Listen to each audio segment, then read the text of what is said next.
Karibu kwa mara nyingine kwenye channel yetu ya Wauzaji. Leo nitakuelekeza jinsi ya kufanya upate like nyingi kwenye Facebook, ili kama umeposti post yako moja kwa moja unagusa hii sehemu hapa.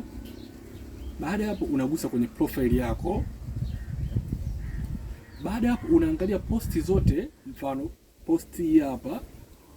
Unaangalia hii sehemu hapa juu ina picha gani. Ukiona sehemu ina kipicha kama cha watu wawili, inabidi uibadilishe, ili hapa inamaanisha inaonekana na watu marafiki zako peke yako. Lakini ni vizuri ukaweka ikaonekana public, yani ikaonekana na watu wengi. Sasa kuibadilisha hii sehemu hapa, unagusa hivi vidoti vitatu. Baada hapo unabonyeza edit post. Baada ya kubonyeza edit post, unagusa hii sehemu iliyoandikwa friends.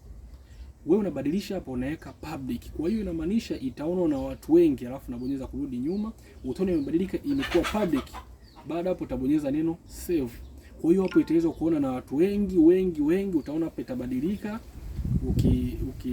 Fresh hapa utaona imebadilika na imekuwa picha ya dunia, yani ni public, itaona na watu wengi zaidi na utapata like nyingi. Karibu sana, usiache kusubscribe hapo chini. Video kama hizi na nyingine nyingi bado zinakuja. Karibu sana.